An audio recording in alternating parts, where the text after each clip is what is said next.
नमस्कार दोस्तों।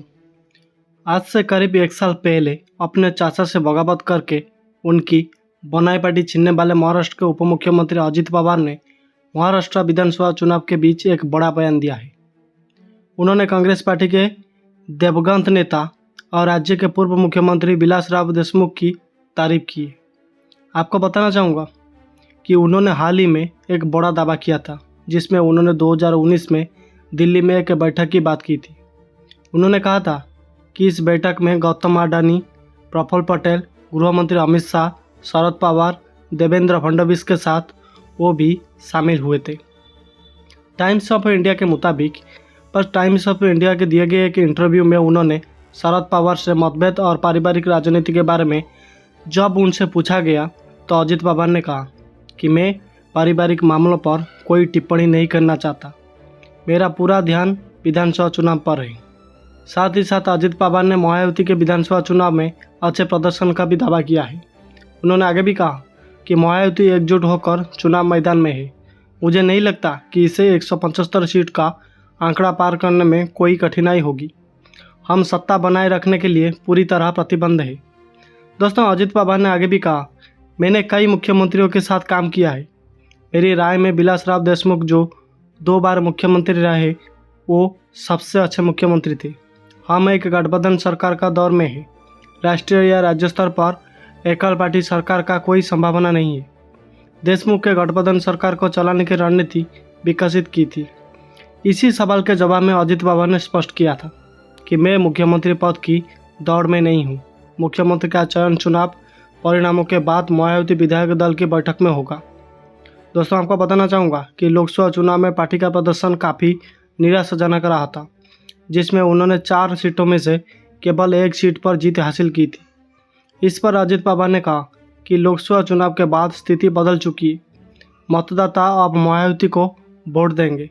लोगों को ये एहसास हो गया है कि केवल मायावती ही परिणाम दे सकती है। दोस्तों, लोकसभा चुनाव के दौरान आरक्षण का मुद्दा अहम था। अब परिस्थिति बदल चुकी है। मायावती के प्रदर्शन को बेहतर बनाने में मदद करेंगे। अजित पवार ने विधानसभा चुनाव को लेकर सकारात्मक नजरिया रखा है और मायावती की जीत का पूरा विश्वास जताया है। अब ये देखना होगा कि चुनाव परिणाम उनके दावों को सही साबित करते हैं या नहीं। दोस्तों, एनबीटी न्यूज़ के मुताबिक महाराष्ट्र में मायावती में विचारों की विभिन्नता की दरार खुलकर सामने आ गई है। मायावती के साथी अजित पवार और उनके पार्टी एनसीपी ने नेता खुलकर बीजेपी नेताओं को बयान को विरोध कर रहे हैं और उनसे किनारा कर रहे हैं। साथ ही साथ ज़रूरत पड़ने पर मायावती से अलग होने की बात भी कर रही हैं। मायावती की ये दरार इसीलिए ज़्यादा उभरी है क्योंकि बीजेपी जैसे जैसे हिंदू वोट बैंक को एकजुट करने की कोशिश कर रही है, वैसे वैसे अजित पवार की दिक्कत बढ़ रही है। गठबंधन में सबके सामने अपना वोट बैंक बचाने की मजबूरी है। दोस्तों, आपको बताना चाहूँगा कि मायावती में बीजेपी सबसे बड़ी वोट पार्टनर है। वो 148 सीट पर चुनाव लड़ रही है। अजित पवार की एनसीपी 53 सीट पर, एकनाथ शिंदे की शिवसेना 80 सीट पर चुनाव लड़ रही है। आरपीआई 8 वाले युवा स्वाभिमान पार्टी, राष्ट्रीय समाज पक्ष और जनसुराज पक्ष भी मायावती का हिस्सा है, जो एक एक सीट पर चुनाव लड़ रही है। बीजेपी महाराष्ट्र में खुलकर हिंदुत्व का कार्ड खेल रही है। यूपी के सीएम योगी आदित्यनाथ के बयान बांटेंगे तो कटेंगे, इसी बवार पर अजित पवार ने खुलकर किनारा किया है। उन्होंने साफ कहा है कि वो उसका समर्थन नहीं करते और महाराष्ट्र में ऐसा नहीं चलता। जहां अजित पवार की पार्टी के उम्मीदवार हैं, उन्होंने साफ तौर पर कहा है कि वहां उन्हें पीएम, गृह मंत्री और यूपी के सीएम के प्रचार की ज़रूरत बिल्कुल भी नहीं है। बीजेपी के एक सीनियर नेता ने अनौपचारिक बातचीत में कहा है कि हम दोनों ही एक दूसरे को नुकसान पहुंचा रहे हैं। उन्होंने आगे भी कहा कि अजित पवार का वोट बैंक वही है जो शरद पवार का है। वो वोट बैंक मुस्लिम और क्रिश्चियन का है। जहां अजित पवार की पार्टी चुनाव लड़ रही है, वहाँ में वो तभी जीतेंगे तब उन्हें मुस्लिम और क्रिश्चियन वोट मिलेगा। दोस्तों, अजित पवार का वोट और सीटों पर भी बीजेपी को ट्रांसफ़र होगा। यह बहुत मुश्किल लग रहा है। 288 विधानसभा सीट वाले महाराष्ट्र में 20 नवंबर को वोटिंग होनी है। अब दोस्तों, आपको बताना चाहूँगा कि अनौपचारिक बातचीत में ये मान रहे हैं कि ये अजित पवार के लिए खुद के अस्तित्व को बचाने का भी सवाल है। क्या अजित पवार को मायावती में लेने का बीजेपी को अफसोस हो रहा है। इसी सवाल उन्होंने कहा कि उस वक्त चुने गए लोगों को साथ मिलाकर गठबंधन किया था, तब कोई दिक्कत नहीं थी, लेकिन फिर से चुनकर आने में अलग अलग वोट बैंक की वजह से गुत्थी उलझ रही है।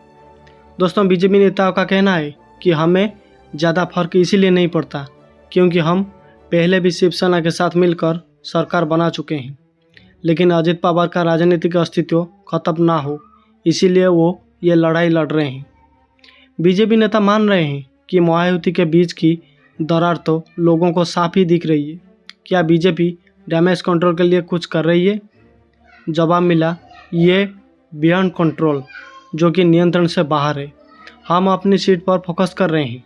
दोस्तों, एमपी भी तो अजब है कि एमपी टूरिज्म डिपार्टमेंट की टैग लाइन के हिसाब से मध्य प्रदेश अजब हो गया ना हो, लेकिन महाराष्ट्र की सियासत जरूर अजब है। यह बात खुद पूर्व मुख्यमंत्री और वर्तमान डिप्टी सीएम देवेंद्र फडणवीस कह रहे हैं। इससे इतर दूसरे डिप्टी सीएम अजित पवार के मन में क्या चल रहा है, ये भी कोई नहीं जानता।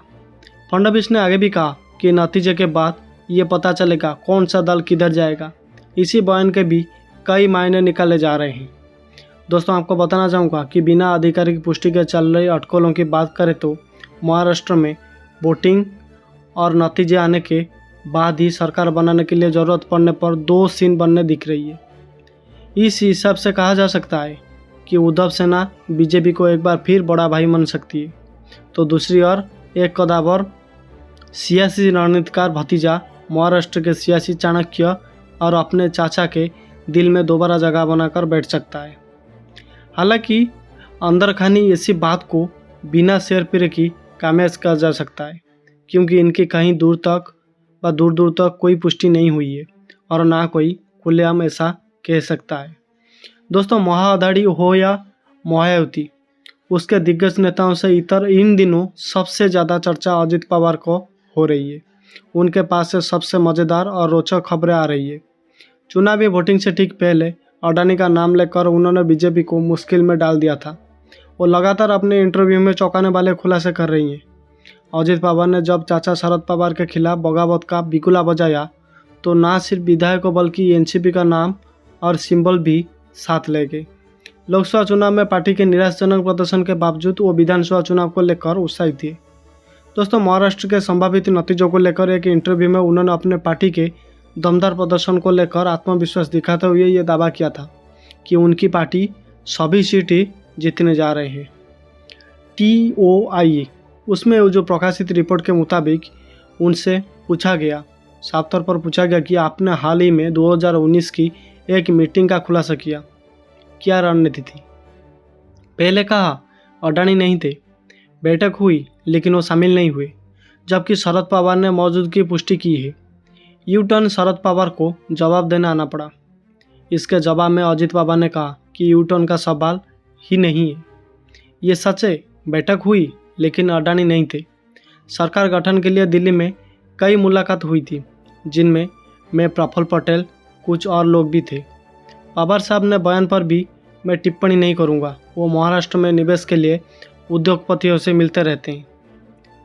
इसके जवाब में अजित पवार ने आगे भी कहा, आज हम गठबंधन की राजनीति के युग में है। यही राष्ट्रीय स्तर या राज्य स्तर पर किसी एक पार्टी की सरकार बनने की कोई संभावना नहीं है। मेरे राय में विलास राय की देशमुख सबसे अच्छे सीएम में थे। उन्होंने गठबंधन सरकार का नेतृत्व करने की रणनीति विकसित की थी। तो दोस्तों, इसी सवाल के जवाब में उन्होंने आगे भी कहा कि महायुति एकजुट होकर चुनाव लड़ रही है, उसके लिए 175 का आंकड़ा पार करने में कोई मुश्किल नहीं आनी चाहिए। मैं रेस में नहीं हूँ, नतीजा आने के बाद महायुति विधायक दल की बैठक में फैसला होगा। धाकड़ बयानों और ताबड़तोड़ जवाब को जानकर ये लगता है कि अजित पवार को कोई पसंद करे या ना करे, इन्हें इग्नोर नहीं कर सकता है। तो दोस्तों, इसी विषय को लेकर आपका क्या राय है हमें कमेंट बॉक्स में ज़रूर बताइए। वीडियो को ज़्यादा से ज़्यादा शेयर कीजिए और हमारे चैनल को पहली बार आए तो सब्सक्राइब करके बेल आइकन को दबा दीजिए। धन्यवाद दोस्तों।